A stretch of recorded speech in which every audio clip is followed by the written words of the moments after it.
옆에 분들하고 오늘만큼은 이런 인사를 같이 나누는 게 좋을 것 같습니다. 메리 크리스마스.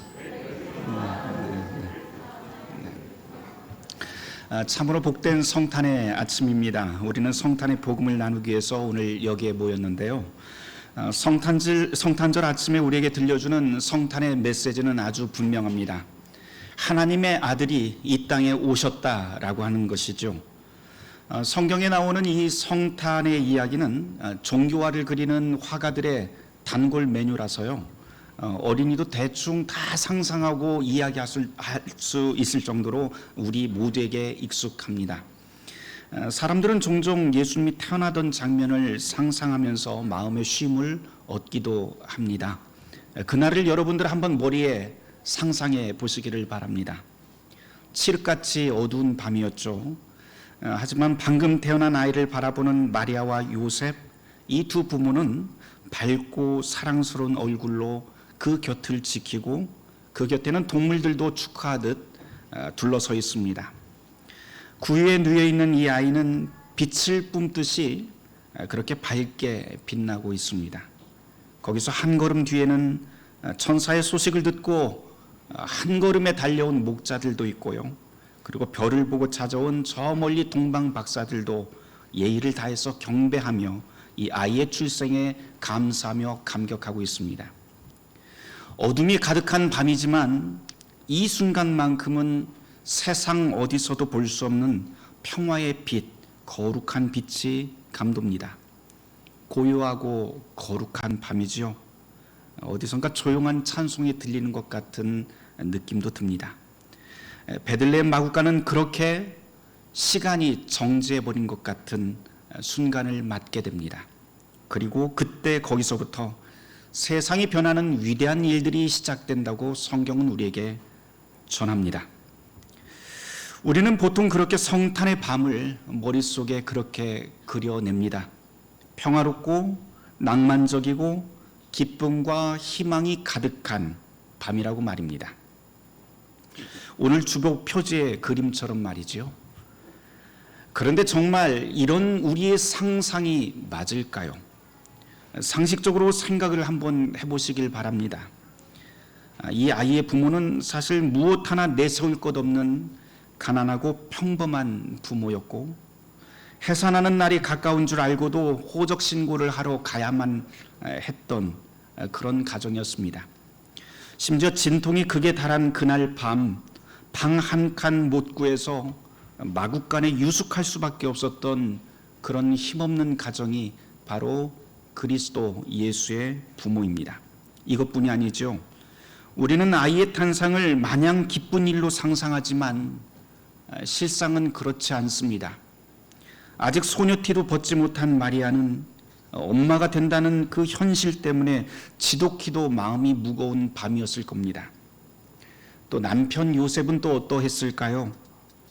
요셉은 이 아이가 자기 아이가 아니라고 하는 사실을 알고 있었습니다.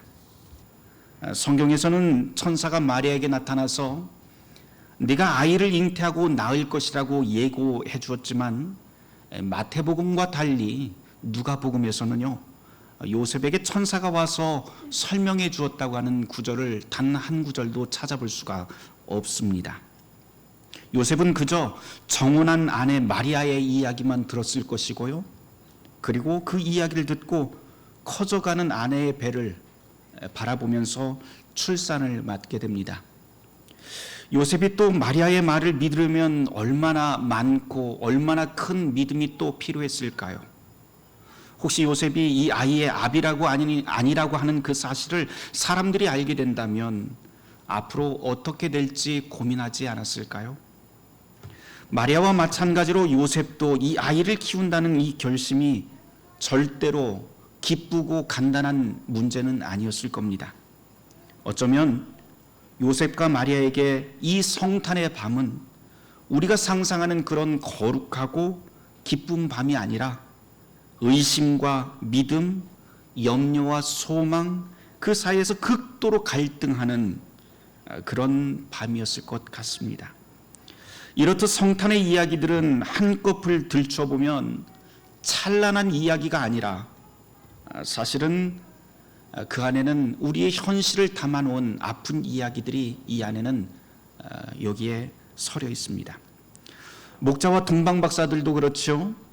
성탄 이야기에서 목자와 동방박사가 등장하는 걸 우리는 동화처럼 아름다운 이야기로 그렇게 생각하지만 현실은 그 반대입니다.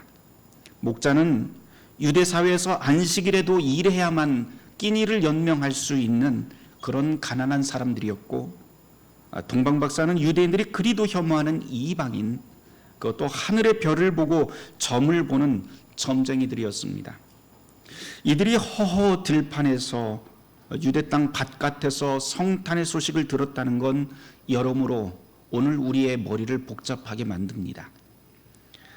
특별히 누가복음을 읽다 보면은요, 여러 가지 특이한 점들이 발견이 되는데, 예를 들어서 성탄 이야기에서 남자인 요셉과 사가랴보다도 여자인 마리아와 엘리사벳이 더 드러나고요, 부자나 왕족 지식인이 아니라 목자가 성탄의 소식을 들었다는 것, 그리고 하나님은 가난하고 힘없는 사람의 편이 되었다라고 하는 이 마리아의 찬가 같은 것들이 굉장히 두드러지게 드러납니다.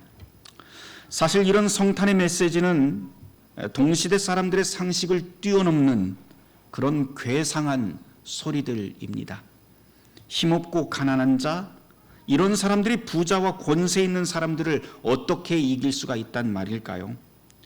들판으로 내몰린 사람들, 휴일에도 어쩔 수 없이 일해야 하는 사람들 편에 하나님이 계시다는 것은 또 어떻게 이해할 수 있을까요? 모두 다 성탄의 소식들을 하나하나 찾아보면 우리의 상식을 완전히 뛰어넘는 그러한 소리들로 가득 차 있습니다. 도대체 성경은 우리에게 무슨 말을 하고 싶은 걸까요? 앞서 제가 마리아 이야기를 잠깐 했습니다. 앳된 모습이 가시지도 않은 이 마리아가 아이를 낳을 때 마음이 심히 복잡했을 거라고 말씀을 드렸어요. 이 가난한 가정에서 이 아이를 어떻게 키울지 걱정하는 것, 그것은 부모라면 누구나 다 같은 마음일 겁니다. 그런데 성탄의 이야기를 유심히 읽어보면 마리아가 가졌을 또 다른 염려와 책임감도 보입니다. 그건 누가복음 1장 32절에 예고된 대로 이 아이가 왕이 될 것이다 라고 하는 천사의 예언 때문인데요, 왕이 될 것이라고 하는 이 엄청난 예언을 그것도 천사가 나타나 전해주었기 때문에 마리아는 그 사실을 믿지 않을 수는 없었을 것 같습니다. 그런데 아이를 낳던 그 순간에 천사는 그 자리에 보이지를 않습니다. 아이를 낳던 그 순간 마리아의 마음은 어떠했을까요? 예언했던 그 천사가 이 해산의 때에도 나타나서 잘했다, 드디어 이루어졌다 말을 했다면 참 좋으련만 그런 일은 벌어지지 않았고 이제 모든 의심과 두려움을 뚫고 나가는 건 오롯이 이 마리아의 몫이 되어버립니다. 그런데 또 다시 생각해 보면 이 성탄의 기사가 우리에게 들려주고 싶은 기쁜 소식, 복음, 이것은 바로 여기에 있는 것 같습니다. 왜냐하면 그런 가난하고 연약한 마리아, 그리고 아내와 가정의 미래를 걱정할 수밖에 없는 요셉, 휴일에도 쉼없이 일을 해야만 하는 목자들, 저주받은 이방인, 그리고 여자들, 이들의 모든 이야기들, 이런 사람들과 함께 삶을 헤쳐나가는 구원의 이야기가 바로 성탄의 복음이기 때문입니다. 앞서 왕 이야기를 했는데요, 복음서 특별히 이 누가복음에서 표현되는 예수님의 이야기를 쭉 읽다 보면 유독 로마 황제를 떠올릴 만한 그러한 호칭이 많다는 걸 알게 됩니다. 구원자, 평화의 왕, 복음, 신의 아들 등등. 사실 이런 용어들은 우리에게 무척 익숙합니다. 예수님 이름 앞에 붙는 이런 말을 들으면 그저 성경에 나오는 그냥 흔한 신학 용어, 아니면 상징이나 은유, 아니면 예수님을 높이는 높임말 정도로 우리는 생각합니다. 하지만 구원자, 복음, 신의 아들, 평화의 왕, 등등 이런 말들은 1세기 사람들에게 사실은 오직 로마 황제에게만 붙여지며 사용되던 단어들이었습니다. 이런 말을 다른 사람에게 공적인 자리에서 공공연하게 사용한다면 어떻게 될까요? 그것은 당연히 반 로마 제국주의자로 낙인 찍혀서 목숨을 걸어야 할 일이 되어버립니다. 그런데도 놀랍게도 이런 사실을 알고도 복음서와 모든 성경에서는, 신약 성경에서는 예수님에게 앞서 말한 이 황제의 호칭을 너무나도 당연한 듯이 공공연하게 사용합니다. 이런 비유가 맞을지는 모르겠지만은요, 이건 평양 한복판에서 대한민국 만세 하면서 소리를 지르는 거나 다름이 없을 것 같습니다. 이런 사실을 다 알고도 신약 성경 그리고 1세기 그리스도인들은 로마 황제를 압도할 새로운 왕이 나셨다라고 선언합니다. 그리고 그 왕이 바로 베들레헴에서 나신 아기 예수입니다. 오늘 우리에게 예수가 왕으로 오셨다, 왕으로 나셨다라고 하는 이 말은 어떻게 들립니까? 사실 큰 충격이 없어요. 그렇죠? 무슨 큰 감동도 없습니다. 왜냐하면 오늘 우리는 너무나도 이 말, 예수가 우리의 왕으로 나셨다라고 하는 말을 순진하게 생각합니다. 왕으로 오신 예수님을 정치 구도나 아니면 경제적인 상황에서 이해하지 않고 교회에서 사용하는 그냥 은유 정도로 생각하지요. 하지만 복음서 기록자는 분명히 예수님이 실제적인 권력을 가진 분으로 확신하고 그분을 실제 왕으로 선언합니다. 왕의 역할이 무엇인가요?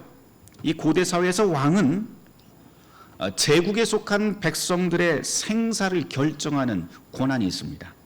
그리고 권력과 부의 분배를 책임지는 절대 권력을 가진 사람이 이 왕, 황제입니다. 당시 로마의 황제였던 아우구스투스를 한번 생각해 보세요. 이 황제는, 로마 황제 아우구스투스는 모든 전쟁에 나가서 승리를 합니다. 그리고 로마의 평화를 가져온 왕이라고 그렇게 선전되었습니다. 그렇게 해서 로마의 황제는 신의 아들이라고 호칭이 붙었고, 제국의 기쁜 소식, 즉 복음이라고 하는 것을 몰고 오는 평화의 왕으로 로마 제국에서 숭배됩니다. 그런데 이것을 또 실상을 조금만 한 발 더 들어가 보면 실상은 완전히 달라집니다. 로마 제국은 점점점 영토를 늘려가지만 로마 제국의 부라고 하는 것은 오직 국민의 상위 3%만이 제국 전체의 부의 90% 이상을 차지했을 만큼 이 로마 제국은요, 빈부의 격차가 점점점 더 심해졌습니다. 그래서 국민 대부분은 전쟁에서 승리했다거나 영토가 넓어졌다고 해서 자기네들 먹고 사는 일이 편해지거나 더 좋아진 것은 아닙니다. 오히려 점점 세금은 더 늘었고 세리들의 횡포가 심해서 수확량의 75%까지 세금으로 부과되기도 했다고 하는 기록이 있습니다. 로마의 평화는 오직 전쟁과 폭력의 열매였죠. 그래서 황제의 힘은 얼마나 많은 사람들을 희생시킬 수 있느냐에 따라서 그 위용이 달라졌습니다. 제국에서 선전하는 대로라면 로마에 사는 사람들은 이제 모두 다 풍족하고 평안한 삶을 살아야 됩니다. 하지만 끝없는 전쟁과 정치, 권력 싸움, 권력가들의 부정부패, 먹고 살기 힘든 경제 상황, 이게 바로 1세기 로마 황제가 다스리던 제국의 현실이었습니다. 이런 시대에 새로운 왕이 출현합니다. 다윗의 자손인 예수는 전혀 다른 왕으로 등극합니다.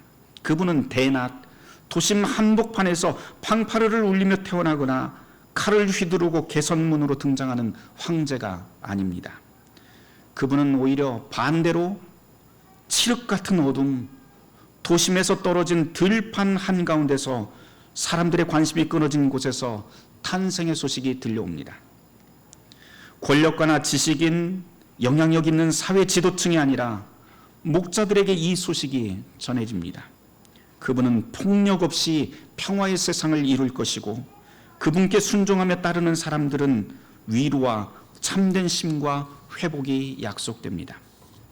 그를 따르는 사람들은 칼과 창, 갑옷으로 무장한 군인들이 아니라 가난하고 병들고 모진 생채기가 있는 사람들, 자기 목소리를 빼앗긴 사람들, 착취당하는 노동자와 여인, 어린이, 장애인같이 여린 사람들로 구성될 것입니다. 그들 손에는 아무것도 들려있지 않지만 그들의 마음속엔 성령의 지혜와 복음의 말씀으로 중무장이 될 것이고, 강인한 근육 대신 온유한 성품과 서로를 이해하는, 그리고 품는 따스한 마음으로 가득하게 될 것입니다. 성탄하신 새로운 왕은 이렇게 약하고 불가능한 사람들, 절망한 사람들을 모아서 세상에 어떤 왕도 할 수 없는 일, 땅에는 평화, 하늘에는 영광이라고 하는 그 숙제를 해결해 나가십니다. 그분은 유대 땅을 넘어서 온 세계 복음의 소식, 빛의 소식을 전하십니다. 성탄의 소식은 그동안 우리가 그어놓은 모든 경계선을 허물어버리고 그 어떤 장벽도 뛰어넘어 버립니다. 그리고 그 어떤 어둠도 이 빛을 이기지 못합니다. 주님이 육신이 되어 오시는 곳에는 하늘과 땅, 높고 낮음, 내 것과 너의 것, 거룩과 속된 것의 경계가 무너지고 그 자리엔 참된 평화, 생명이 깃들기 시작합니다. 하지만 우리가 사는 세상은 여전히 시련과 아픔이 끊이지 않습니다. 세계 도처에서 들려오는 전쟁, 기아, 테러의 소식이 끊이지 않습니다. 우리 사회는 여전히 빈부격차가 심하고 한탕주의가 만연하고 부정부패, 보복, 야합, 정치 이념의 양극화라고 하는 깊은 병이 사회 곳곳에 스며들어 있습니다. 일명 권위 없는 사회, 탈취 사회, 야만의 시대가 바로 오늘 우리의 시대라고 말을 합니다. 우리는 서로 신뢰하지 못하고 자기 주장만 외치고 저마다의 해결이 맞다고 아우성칩니다. 누구 말을 믿어야 할지 어리둥절합니다. 이 상태라면 이 땅에 과연 우리에게 희망이 있을까 싶을 정도로 절망적입니다.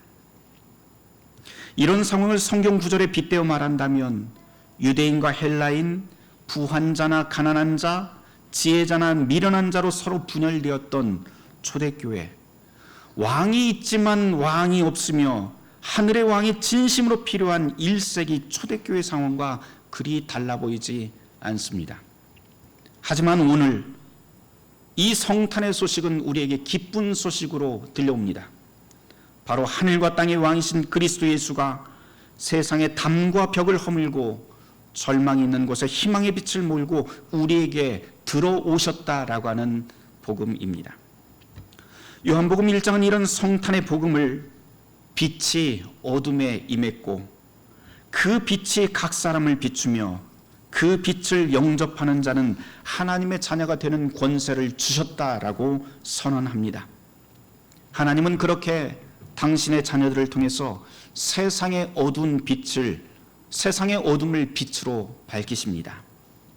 성경에서 말하고 선택하고 있는 하나님의 자녀가 누구입니까? 바로 저와 여러분들입니다. 사랑하는 성도 여러분, 소망을 가지십시다. 복음서가 전하는 성탄의 이야기를 하나하나 곱씹고 또 곱씹어 봅시다. 주님이 작은 마을 베들레헴에서 나시던 그 암울한 시간을 깊이 묵상해 봅시다. 주님은 어두운 밤에 오셔서 걱정 많고 평범한 부부와 함께 온 세상을 희망으로 바꾸십니다. 그렇게 성탄은 참으로 신비인 것이죠. 이해할 수 없고 해결책이 보이지 않는 이 자리에 주님의 성탄은 시작됩니다. 성탄의 예수는 이렇게 우리에게 오셔서 우리의 모든 삶을 살리십니다. 이런 회복의 기쁨이 이 자리에 있는 저와 여러분 모두에게 가득하길, 그리고 온 세계에 가득하길 주님의 이름으로 축원합니다. 모든 지각에 뛰어난 하나님의 평강이 그리스도 예수 안에서 우리의 마음과 생각을 지키실 것입니다. 아멘. 오늘 이 말씀을 놓고 잠시 묵상하겠습니다.